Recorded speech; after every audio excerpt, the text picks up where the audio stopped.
Hi, everyone. I am back for our next chapter. I'm actually only going to read chapter 27 because it's super long, and then we will read the next two tomorrow, okay? All right. Chapter 27. Mike TV is sent by television. Mike TV was even more excited than Grandpa Joe at seeing a bar of chocolate being sent by television. But Mr. Wonka, he shouted, can you send other things through the air in the same way? Breakfast, cereal, for instance? Oh, my sainted aunt, cried Mr. Wonka. Don't mention that disgusting stuff in front of me. Do you know what breakfast cereal is made of? It's made of all those little curly wooden shavings you find in pencil sharpeners. But could you send it by television if you wanted to, as you do chocolate? Asked Mike TV. Of course I could. And what about people? Asked Mike TV. Could you send a real-life person from one place to another in the same way? A person? Cried Mr. Wonka. Are you off your rocket? But could it be done? Good heavens, child, I really don't know. I suppose it could. Yes, I'm pretty sure it could. Of course it could. I wouldn't like to risk it, though. It might have some very nasty results. But Mike TV was already off and running. The moment he heard Mr. Wonka saying, I'm pretty sure it could, of course it could, he turned away and started running as fast as he could toward the end of the room where the great camera was standing. Look at me, he shouted as he ran. I'm going to be on television. No, cried Mr. Wonka. Mike, screamed Mrs. TV. Stop, come back. You'll be turned into a million tiny pieces. But there was no stopping Mike TV now. The crazy boy rushed on, and when he reached the enormous camera, he jumped straight for the switch, scattering Oompa Loompas right and left as he went. See you later, alligator, he shouted, and he pulled down the switch, and as he did so, he leaped out into the full glare of the mighty lens. There was a blinding flash. Then there was silence. Then Mrs. TV ran forward, but she stopped dead in the middle of the room, and she stood there. She stood staring at the place where her son had been, and her great red mouth opened wide, and she screamed, He's gone! He's gone! Great heavens, he has gone! Shouted Mr. TV. Mr. Wonka hurried forward and placed a hand gently on Mrs. TV's shoulder. We shall have to hope for the best, he said. We must pray that your little boy will come out unharmed on the other end. Mike! Screamed Mrs. TV, clasping her head in her hands. Where are you? I'll tell you where he is, said Mr. TV. He's whizzing above around our heads in a million tiny pieces. Don't talk about it, wailed Mrs. TV. We must watch the television set, said Mr. Wonka. He may come through any moment. Mr. and Mrs. TV and Grandpa Joe and little Charlie and Mr. Wonka all gathered around the television and stared tensely at the screen. The screen was quite blank. He's taking a heck of a long time to come across, and said Mr. TV, wiping his brow. Oh dear, said Mr. Wonka. I do hope that no part of him gets left behind. There they are. What on earth do you mean? Asked Mr. TV sharply. I don't wish to alarm you, said Mr. Wonka, but it does sometimes happen that only about half the little pieces find their way into the television set. It happened last week. I don't know why, but the result was that only half of a bar of chocolate came through. Mrs. TV let out a scream of horror. You mean only a half of Mike is going to come back to us? She cried. Let's hope it's the top half, said Mr. TV. Hold everything, said Mr. Wonka. Watch the screen. Something's happening.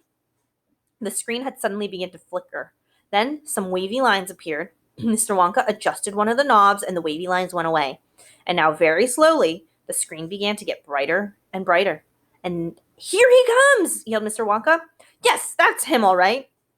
Is he all in one piece? Cried Mrs. TV. I'm not sure, said Mr. Wonka. It's too early to tell. Faintly at first, but becoming clearer and clearer every second, the picture of Mike TV appeared on the screen. He was standing up and waving at the audience and grinning from ear to ear. But he's so small, shouted Mr. TV. Mike, cried Mrs. TV, are you all right? Are there any bits of you missing? Isn't he going to get any bigger? Shouted Mr. TV. Talk to me, Mike, cried Mrs. TV. Say something. Tell me you're all right. A tiny little voice, no louder than the squeaking of a mouse, came out of the television set. Hi, Mom, it said. person ever to be sent by television. Grab him, ordered Mr. Wonka. Quick! Mrs. TV shot out a hand and picked a tiny figure of Mike TV out of the screen. Hooray! Cried Mr. Wonka. He's all in one piece. He's completely unharmed. You call that unharmed? Snapped Mrs. TV, peering at the little speck of a boy who was now running to and fro across the palm of her hand, waving his pistols in the air. He was certainly not more than an inch tall. He's shrunk, said Mr. TV. Of course he's shrunk, said Mr. Wonka. What did you expect? This is terrible, wailed Mrs. TV. What are we going to do? There he is on the palm of his mom's hand.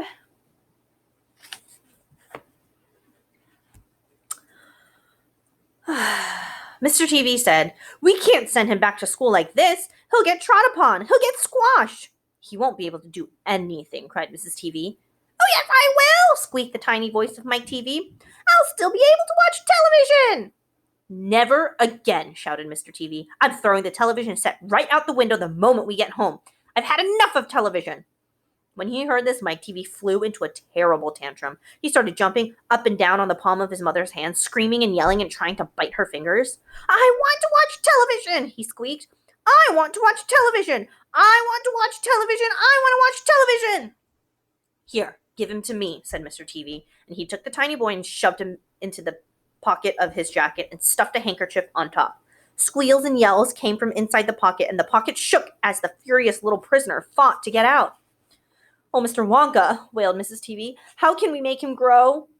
Well, said Mr. Wonka, stroking his beard and gazing thoughtfully at the ceiling, I must say that's a wee bit tricky, but small boys are extremely springy and elastic. They stretch like mad.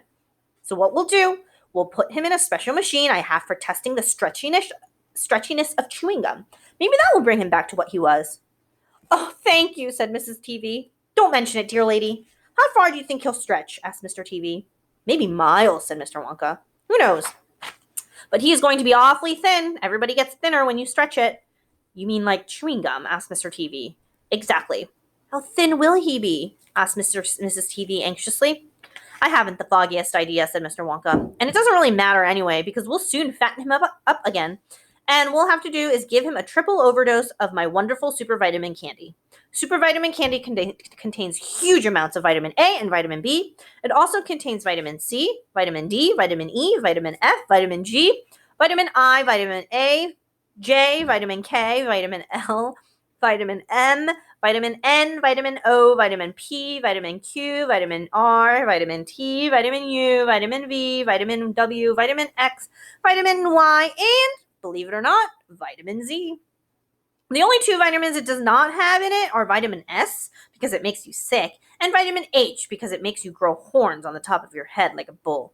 But it does have in it a very small amount of the rarest and most magical vitamins of them all, vitamin Wonka. And what will that do to him? Asked Mr. TV anxiously. It makes his toes grow out until they're as long as his fingers. Oh no, cried Mrs. TV. Don't be silly, said Mr. Wonka. It's most useful. He'll be able to play the piano with his feet. But Mr. Wonka, no arguments, please, said Mr. Wonka. He turned away and clicked his fingers 3 times in the air, and an Oompa Loompa appeared immediately and stood beside him. Follow these orders, said Mr. Wonka, handing the Oompa Loompa a piece of paper on which he had written full instructions. And you'll find the boy in his father's pocket. Off you go. Goodbye, Mr. TV. Goodbye, Mrs. TV. And please, don't look so worried. They'll all come out of the wash, you know, every one of them.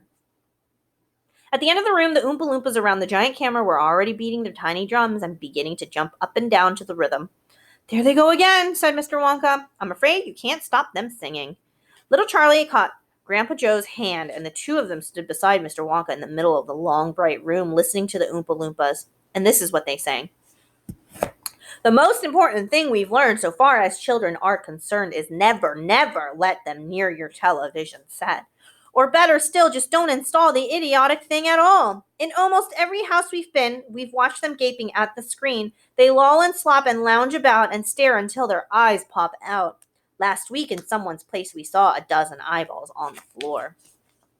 They sit and stare and stare and sit until they're hypnotized by it, until they're absolutely until they're absolutely gone with all that shocking, ghastly junk. Oh, yes, we know it keeps them still. They don't climb out the window sill. They never fight or kick or punch. They leave you free to cook the lunch and wash the dishes in the sink. But did you ever stop to think? To wonder just exactly what this does to your beloved tot? It rots the sense in their head. It kills imagination dead. It clogs and clutters up the mind. It makes a child so dull and blind. He can no longer understand a fantasy of fairyland. His brain becomes as soft as cheese. His powers of thinking rust and freeze. He cannot think, he only sees. All right, you'll cry, all right, you'll say, but if we take the set away, what shall we do to entertain our darling children? Please explain. We'll answer this by asking you what use the darlings want to do. How used they keep themselves contented before this monster was invented? Have you forgotten? Don't you know? We'll say it very loud and slow. They used to read. They've read and read and read and proceed to read some more. Great Scott! Gadzooks! One half their lives was reading books. Their nursery shelves held books galore. Books cluttered up the nursery floor. And in the bathroom by the bed, more books were waiting to be read. Such wondrous, fine, fantastic tales of giants, dragons, gypsies, queens, and whales, and treasure isles and distant shores where smugglers rowed with muffled oars, and pirates wearing purple pants, and sailing ships and elephants, and camp crouching around the pot, stirring away at something hot. It smells so good, what can it be? Good gracious, it's Penelope. The younger ones had Beatrix Potter, with Mr. Todd the Dirty Rotter, and Squirrel Nutkin, Pigling Bland, and Mrs. Tiggly-Winkle, and just how the camel got his hump, and how the monkey lost his rump, and Mr. Toad, and bless my soul, there's Mr. Rat and Mr. Mole. Oh, books, what books? They used to know, these children living long ago. So please, oh please, we beg, we pray, go throw your TV set away. And in its place you can install a lovely bookshelf on the wall. Then fill the shelves with lots of books, ignoring all the dirty looks, the screams and yells, the bites and kicks, and children hitting you with sticks.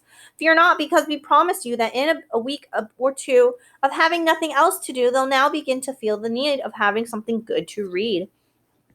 And once they start, oh boy, you watch the slowly growing joy that fills their heart. They'll grow so keen, they'll wonder what they'd ever seen in that ridiculous machine, that nauseating, foul, unclean, repulsive television screen. And later, each and every kid will love you more for what you did. P.S. Regarding Mike TV, we very much regret that we shall simply have to wait and see if we can get him back his height. But if we can't, it serves him right. There are the Oompa Loompas singing that song.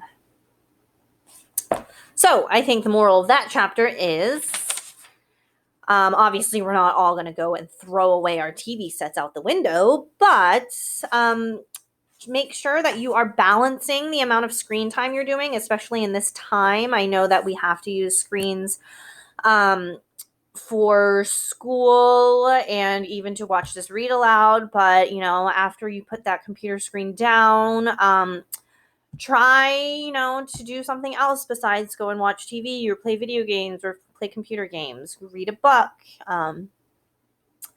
So that's kind of the thing that I had got. That's the lesson I got.